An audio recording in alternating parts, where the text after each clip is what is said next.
You could have anything you want. Universe is super giving. You want a fucking Ferrari, you can have it. If you want it, you can have it. If you're sitting there saying, oh, but I tried my best and I still didn't get it, you're lying. You didn't try your best. That is a fucking lie. The universe gives it to everybody who genuinely tries.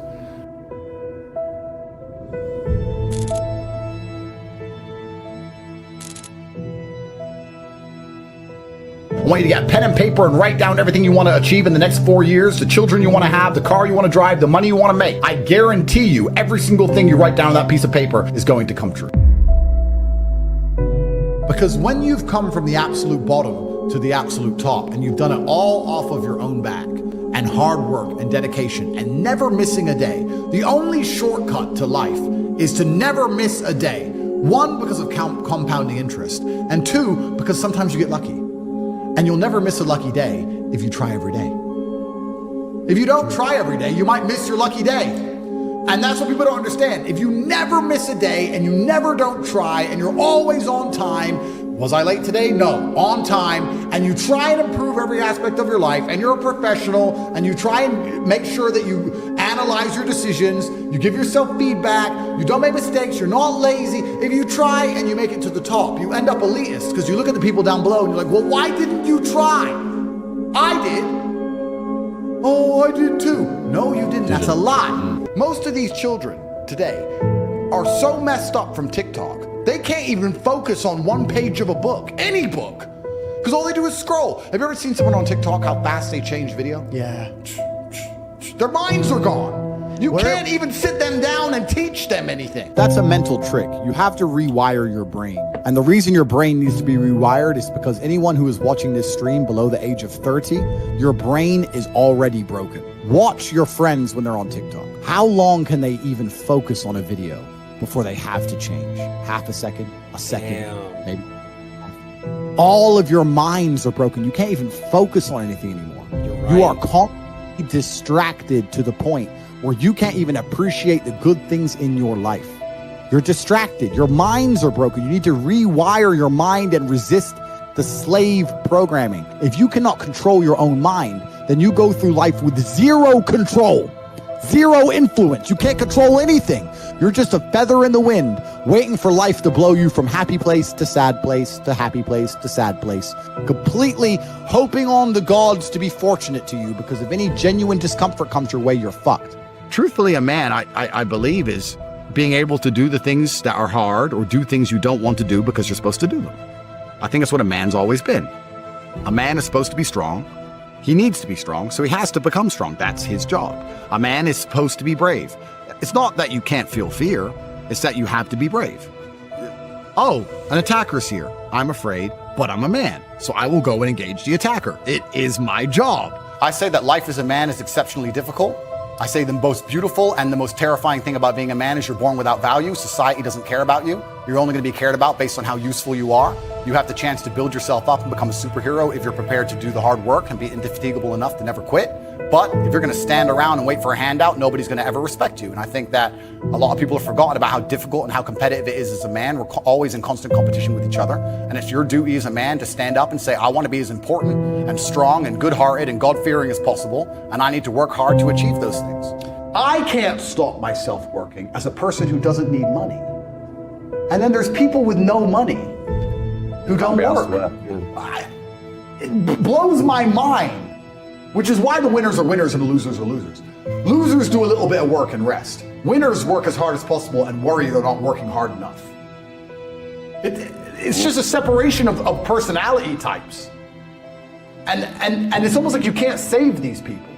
I have something I sent in my email recently. I said, you could give the average man a brand new Ferrari and a road map and a coffee and a full tank of gas and tell him the destination, success.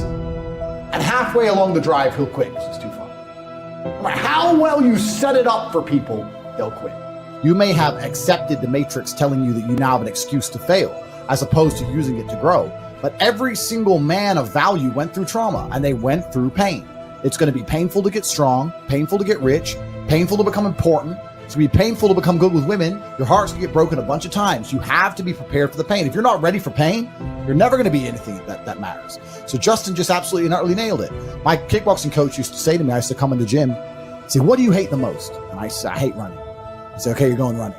I say, why? He goes, because whatever you hate is what you need. Whatever you hate is what you need. I wanted to spar, bag work, pads, no problem. Running, I didn't want to run, but that's what you need. And that's what life's about. You're not going to be able to go through life avoiding pain and also becoming a man of quality. You're going to have to be that guy who's been through so much shit that he can wake up and go, this ain't nothing. This ain't nothing compared to back then. This ain't nothing compared to that time. You know, and if you're not going to be that guy, then you're going to always suffer the consequences of not being that guy. There's pain to become important, and there's pain in not being important. So you have to make a choice. So I think Justin absolutely and utterly nailed it. I think his answer is even better than mine could be. You need to find something you're afraid of, find something that could hurt you, and go do it. And that's one of the great things about being young, right? You're basically superhuman. Yeah. All of us at our age, we're all in our 30s. I remember when I was 21, like I had Wolverine-like healing abilities. And this is actually one of the problems with the world today. I noticed the internet's fucked this up because we have all these youngsters who have a voice. They all think they know something on Twitter and on the internet, these kids, right? When I was 23, 22, I didn't know shit. I'm 35 now. I'm one of the smartest men on the planet. And when I was 23, I didn't know shit. When you're 35, you're definitely going to still be a dumbass. So when you're 23 like you are now, you don't know anything. Your only attribute is the fact you have Wolverine-like healing abilities and you're not using it. Stop talking, start listening, get out there, get hurt, get the fuck back up. You should have no interest in what people think about you. That makes you insecure. And that is the largest psyop in history. To wake up and say, I'm not going to be successful. I'm not going to be strong. I'm not going to be interesting. I'm not going to go out there and test myself. And I'm not going to put honor on my last name because I would hate for people to think I'm insecure. I'm secure. So it doesn't matter if you think I'm a loser. And it doesn't matter if I am a loser. So I'm just going to sit at home and I'm secure. No, it's not insecurity. It's called duty to your last name and honor. And that's just another one of the many different tentacles inside of the psyop octopus, trying to snatch any motivation left from the masculine spirit. If I was a man who was unsuccessful and I hadn't met my physical capability or my financial capability or my mental capability or my spiritual capability, I would be insecure. I would sit and say, this is a failed version of who Andrew Tate could be. They're beyond saving because they're the worst thing you can possibly be, which is a quitter. Being a quitter is the worst thing you could possibly be. God himself can't make a quitter important because the only reason the place you're trying to get to has value is because it was difficult to reach. If everybody could reach it, there'd be no value. Value is linked to scarcity. The whole point goal is valuable is because it's not everywhere. If it was everywhere, it wouldn't have any value. The reason the place you're trying to reach is valuable is because people can't get there. So if you're the kind of person who quits, you're never going to get there. Quitters are the worst. You could give a quitter a map, a treasure map, and a hot air balloon. Say it's going to take you right to the treasure. It's going to be a 7-day journey. Here's a sandwich. Yeah. And halfway through, they'll be like, oh, I'm cold. Yeah, you just said that, 7 days? Nah. Yeah, and they'll quit. Yeah. Quitters will never make it. And there's a huge subsect of the populace who are basically simply quitters. I've never in my life seen anyone who's determined to get something not get it. I've never seen somebody who is determined in their heart to get something not get it. The universe and God is so giving and providing. People think it's difficult out here. I disagree. I've never seen someone wake up and say, nah, this is all I care about. This is all I want. Not get it. Everyone who thought that way in fighting was a world champion. Everyone who thought that way about money was rich. I've never seen anyone fail. Bro, I've seen people with no credit score and no job determined to get an R8 manage to get one on finance somehow. I've seen it. If it's all you want, you're going to get it. You're going to find a way to You're going to find a way. Yeah. People go, oh, I want this. If you wanted it, you'd have it. If you're going to be a man who's going to sit and say, I'm just sad, you are always going to lose in competition to men like me. No. And there has to be losers for there to be winners. I am tired of sympathy. Sympathy doesn't work for anybody. I'm not going to sit here and be sympathetic for people who say they're too sad to try hard and be their best. Guess what? Perhaps I was sad every time I did exactly what I was supposed to do and trained anyway. Perhaps I was afraid when I fought anyway. Perhaps I was tired when I worked anyway. This is how you get ahead in life. I don't have a fucking ounce of sympathy for these people who sit here and say, well, I feel this way, so I can't. Then don't do it. Stay down there. The winners are at the top, and the winners at the top don't give a shit about how they feel. We wake up and we perform regardless of how we feel day after day. So if I'm going to ignore my own feelings, I'm certainly not going to take into consideration anybody else's. Yeah. Why am I going to ignore how I feel and make sure I'm constantly performing regardless, flawlessly, and then sit and go, oh, but he doesn't feel good, so he's allowed to fuck up? No, you are not. You're not allowed to fuck up to your ancestors or to God or to yourself. You have to perform.